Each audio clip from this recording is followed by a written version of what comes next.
Hello, my name is Blake. Welcome. I'm here to bring you my December wrap up. I normally read a lot more in the month of December, but this month I managed to read 4 books.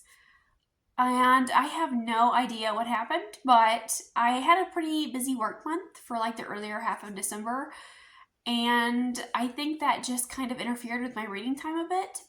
But I did enjoy all of the books that I read, so I would consider that a success. But first up, I have here The Bright Sword by Lev Grossman, and this is an Arthurian tale. We are following a man named Colum, and he desperately wants to join the Round Table. But when he arrives to Camelot, he discovers that King Arthur and all of the well-known knights of the Round Table have died, and Merlin is trapped. So these kind of lesser-known knights are left, and a lot of people think that these knights are kind of a joke. And Colum and these lesser-known knights team up, and they go on a quest to restore Camelot. And I had an enjoyable time with this one. I really liked the beginning, and I really liked the end. But the middle, I feel like, was a little disjointed, and it had some pacing issues. And these knights that we follow, we have backstories for them, and they're kind of like flashback scenes. But I feel like a lot of times they came at kind of inopportune moments. For example, we would have a duel, and we would be in the middle of a duel, or we would be waiting to see who won the duel, and then we would have a flashback. And there was another time we were in the middle of the final battle, and we were getting these flashbacks to these knights.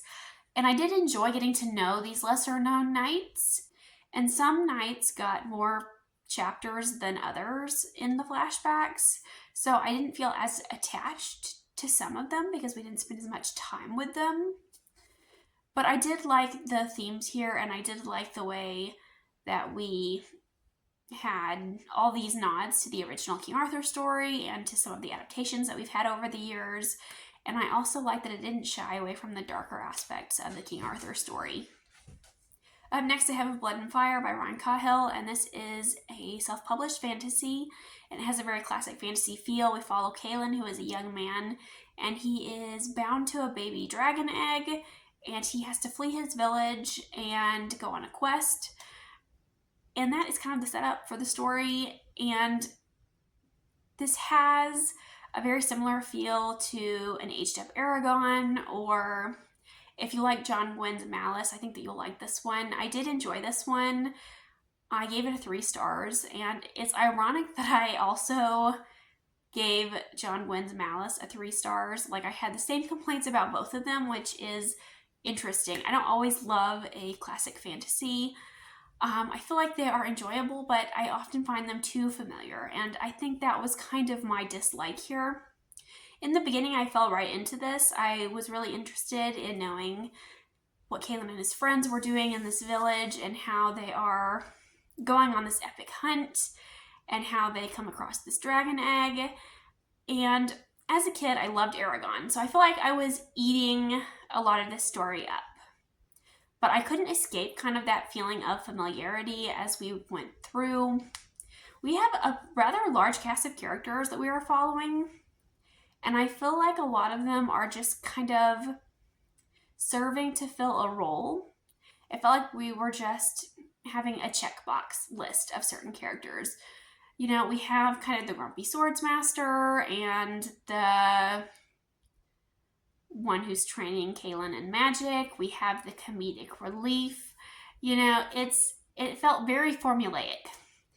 And we kind of have these moments where I feel like I wanted to feel more. I wanted to love these characters more. But overall, they felt pretty flat to me as the book progressed, and I was hoping that I would love them more than I did by the end. And we had some side characters and some side character threads that I didn't really care about. For example, Kalen's sister. I wasn't really invested in her story because we didn't spend very much time with her. And I feel like there were some scenes that should have been emotional, that should have been heavier, but they didn't feel that way. And we have so many interesting things in this world. For example, we have a baby dragon, and like I wanted to spend more time with this baby dragon, but I feel like he's only referenced every couple of pages, And I'm like, but what's the baby dragon doing right now? And we have the spark, which is the magic in this world. And I wanted to know more about what it felt like and what it looked like, but we don't see it very often. And I felt almost kind of detached from the setting. I feel like it was more visual in the beginning, like the descriptions that we got. And then as the book progressed, I feel like we got less of those descriptions. And I really wanted to know what this world looked like. I will be continuing on with this series. I do feel like there is strong potential here. I read The Fall, which is the prequel novella, and that takes place many, many years before the events of this book.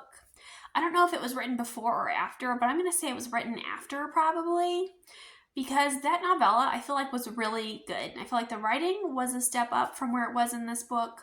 We have kind of this massive order, and we kind of see the fall of this empire because there is this great betrayal. And I really liked that novella. And I feel like because of that novella, I see like the bigger picture. And I know that Ryan Cahill has more to offer than just what this book is. So I feel like I'm going to keep going in this series because I feel like I can see hints of this bigger world here. And I can kind of see the light at the end of the tunnel. And I want to see what that is about. Also, we have a dragon. And I'm very invested in this dragon. Up next, I have Blood Over Brighthaven by M.L. Wong, and this is my favorite read of the year. I really love this one. It is a dark academia story set in a fantasy world, and in this we have two main characters. We have Sayana, who is the only woman who has ever been awarded the position of High Mage, and the High Mages are basically the government leaders in this world. And she lives in this city that is protected by this barrier. And the barrier protects the people from blight. And Tomel is our second POV. And Tomel is Quinn. And the Quinn live outside the city. And they live in the Blightlands. And Tomel, at the very beginning of this book, comes to the city. And the Quinn are kind of viewed as lesser. They're kind of treated as lower class citizens, and they can only take kind of serving positions. But Tomel is kind of forced to be Sayana's assistant because everyone treats Sayana poorly because she's a woman, and Tomel is treated poorly because he is Quinn. But Sayana and Tomel felt like real people. There were moments when I was celebrating with them and moments when I was really frustrated with them. And Sayana treats Tomel terribly in the beginning because she has all of these negative beliefs about the Quinn. And she's very selfish and arrogant. But I really love kind of the relationship that she and Tomel build. Because over time they kind of start relying on each other and they challenge one another and they become friends. And that's something that I really loved. And we discover that this perfect utopia city that they're living in is not this perfect utopia. And it has a lot of themes in this story about misogyny and class, colonialism. We talk about the corruption of power. And we talk about how people in power are the people who can control the narrative of history and how they control the flow of information. And there are just a lot of things to unpack about this book. I really wish that I had tabbed and annotated my copy while I was reading. But there were so many things about this that I loved and so many things I found relatable because Sayana is the only woman who is a high mage and she is treated terribly. Just the amount of sexism that she endures from her male coworkers. I think that anyone who works in a male-dominated field, if you're a woman, I think that you will find this so relatable and you'll understand where Sayana is coming from. Like, I was reading this book and feeling very angry for her. And the end of this book left me feeling angry and hopeful. And there were just so many things about this that I loved. I feel like I just finished it yesterday, so I feel like my brain is still like swirling around, like focused on this book. And I so wish that I had tabbed and annotated it. But that is Blood Over Brighthaven. And M.L. Wong is such an incredible writer. And I'm like, I wish I had read her Sword of Kaigen book now, because I have to read everything that she's written. Her writing is so fascinating, and in this world, they use magic through typewriters because their world has like gone through an industrial revolution, and they like channel their magic through typewriters now. Just such a fascinating concept.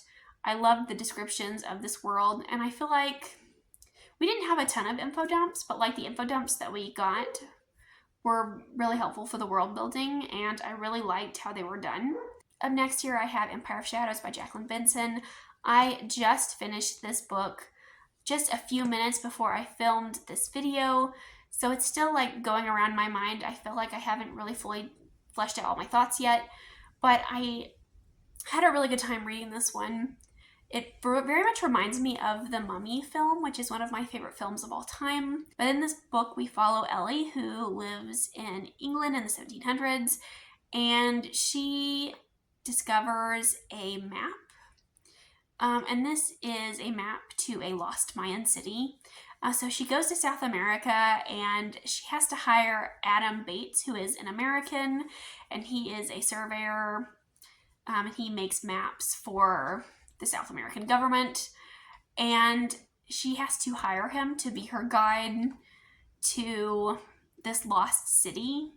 And shenanigans ensue, and there are other people hunting for this lost city, and these bad people are after the treasures of the city, so they have to get there before the bad guys. And it is a very action-packed and fun read. We have moments when we're like, on the run from these bad guys. We're running down the river. We're, encountering alligators and poisonous frogs and snakes. And then we have moments when we are lost in the jungle. It's very action-packed, very fun. And we have kind of these quieter moments where we have the characters kind of reflecting on their journey and getting to know each other, and we're talking about the locations that we're in. But I feel like the quiet moments never overstay their welcome. Like, I feel like as soon as I was starting to get ready for more action to happen, the action started right back up again. And I feel like where this book really shines is that the author is an anthropologist, apparently. So I feel like there is a lot of time and research and love that was put into this book. And I really loved the descriptions of the places and the people and the culture. It was all very interesting. And the fantasy elements in this are very subtle, kind of like Indiana Jones, right? When we have just a few moments of something magical, right? But I still had a good time with it. So it does lean more historical fiction, and I normally don't like historical fiction, but I did like this. And that may be just due to the fact that, like I said, it reminds me of my favorite film. But I really loved Ellie and Adam in this as well. They go from being annoyed with each other to having kind of where they have to rely on each other. And then they kind of become friends. And there is this really excellent slow burn relationship that develops between them. And I love that aspect. I normally don't like romance in books, but I did like the romantic relationship here that develops. And it felt slow, it felt realistic. I loved their banter. Let me know what you read, or if you've read any of these, because I would love to hear your thoughts. And I'll see you again with another video soon. And in January, I will be bringing my end of the year content. So best of, worst of, all the books I DNF'd, that sort of content. So I'll see you again soon. Thank you for watching. Bye.